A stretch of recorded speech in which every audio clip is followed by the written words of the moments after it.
contesting for the first time. Just want to find out, you're nervous. What kind of obstacles, challenges you're foresee facing, and how, what are the kind of issues that you want to bring up? Even though this is my first time contesting as a potential candidate, right? But I've been involved since childhood, following my grandfather, my father, but with the other camp. It's a small little young kid wearing the RC T-shirt. So having grown up is a different feel. Being a support member in the campaign versus being a candidate myself, definitely there are issues that I have to search and research deeper.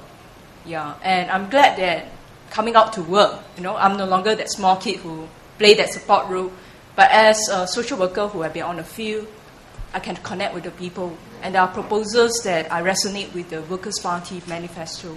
I want to translate that into practical terms. How all those papers, right, all the research that we've done, connecting with the people or getting all the feedbacks, how that's going to translate into practical help.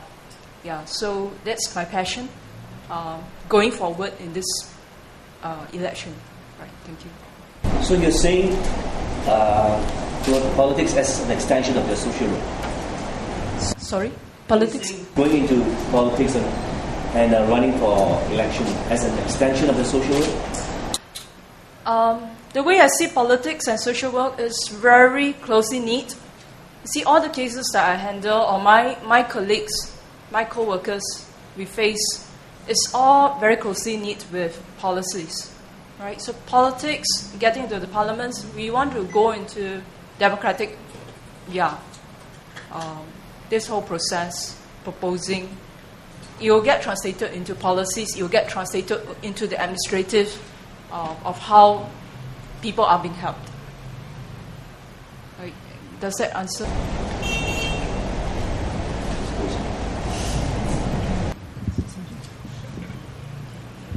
Okay, for my case, I'm a first-time candidate. I'm in this election. And for me, I think helping the fellow Singaporeans is my main concern because of the cost of living. Because as I said earlier, I'm a heartlander, and I know what residents are going through, especially Singaporeans, to meet their daily lives. Okay, because I live in HDB, and then I do the same thing as what most residents living in HDB does. Okay, I think here I'm standing as a candidate, just to contribute to help make the residents and the Singaporeans' lives a bit better. Okay, fighting for their rights. Can I ask, inflation you've been talking about, it's a common problem, everywhere now. What can the government really do? Do you have anything in mind to fight inflation? Or what can you do to help? For inflation-wise, I think we have to see in what way, we can help control this inflation. If it is necessary, for the government to increase something, I think there must be a debate and with the common people to see what they think first before just blindly going ahead and implementing things. So my point is it depends on how we look at inflation, whether is it a necessity or not, whether will it affect the common people. So how do you see inflation? Inflation you can see in many ways. In cost of living, okay, rise of daily necessity and all these things. Okay, for me, I'm nervous, no, but I'm kind of excited because we are going to this with a view that we're going to start a process to build a first world parliament. So that itself is enough excitement. It will cover all the nervousness. So for me, I believe that what was proposed in our manifesto, the Freedom of Information Act, that's important. With that, you can really know a lot more things, because we need to know, even like our housing, and we need to know what's the cost, what is, how much the health costs actually are priced. So these are things we want to fight for. For me, entering first time, of course, being a new candidate, I mean, no new candidate deserves to be voted in, to be honest. Even if you are Army General or what, you don't deserve, because when you are in a position of command, people, you can command the respect. But when you are in politics, you have to earn the respect. So for that matter, I think it's tough to say, that for a new candidate, I deserve to be elected. That's my personal view. But I think everyone deserves a chance to prove themselves. So for the first time when I joined Workers' Party, Mr. Lau gave me a chance. He gave me a chance to work in the grassroots. So to prove myself, he gave me a chance to stand for election in the CEC. So then I will prove myself. So same thing for this election. I will ask the voters to give us a chance to prove ourselves. We can serve, we can work for you, or not yet, we can work with you to make this a better society. Thank you.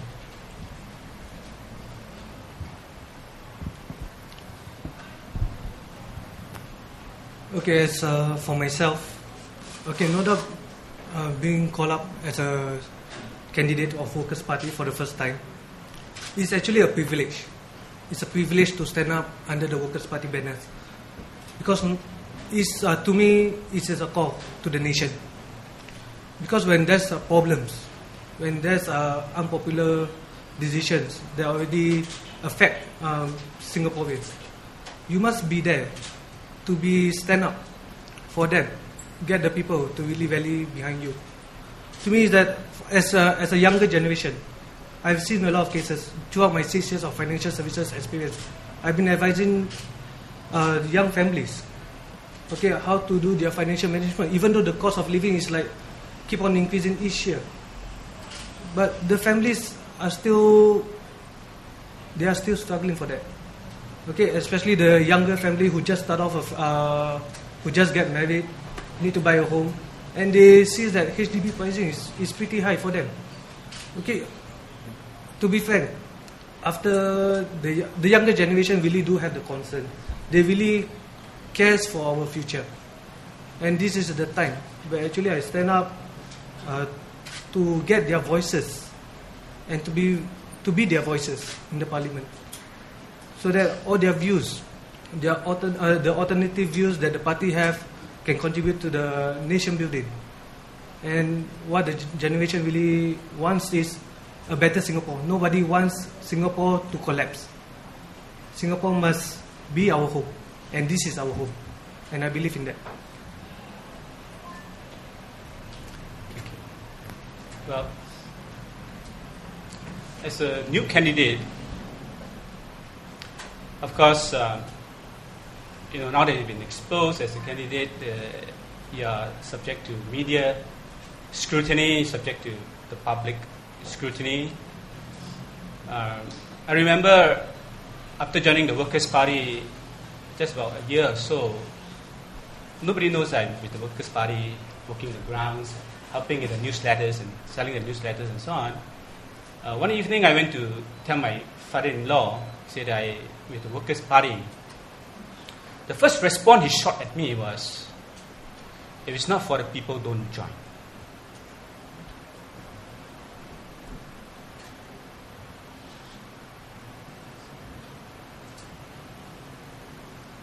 This is very profound. If your heart is not in the right place, don't join. Then what happened was, a week or two later, we were in the same car, driving him home. And then his rational mind come into play. He said, Watson,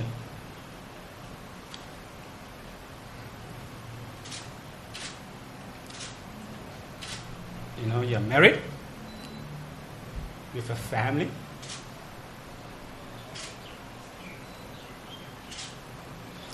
You have 2 young children.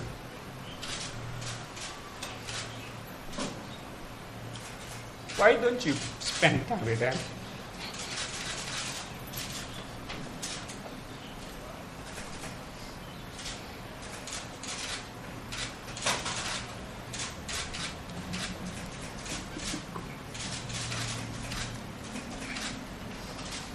to continue. Does he want to continue?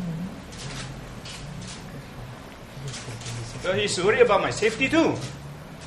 Because we have a very bad record in politics in Singapore. You know, locking horns, you know, very vindictive kind of politics. There's a lot of fear in people joining politics.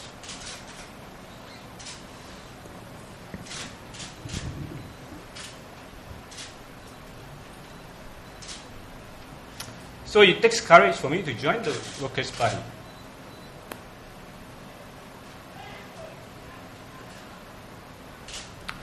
I know where he's come from.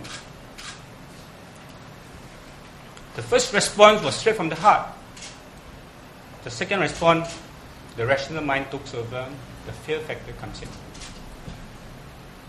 Why do we not have better candidates in the opposition compared to the PAP? Because in the PAP it's a show win, you're on their side. They don't run you down like the way they did to the opposition party. They won't demolish you.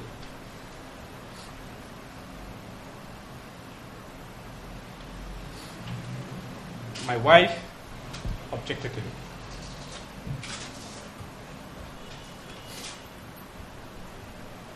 Why is it so?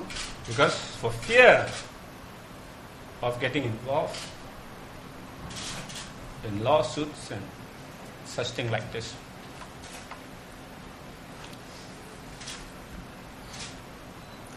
But today, if you look at politics and the number of people coming forward, I think there's progress, there's maturity.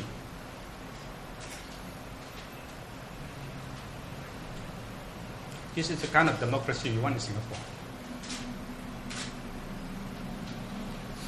If you elect more opposition in the parliament, I can assure you Singapore will be the better place for everybody.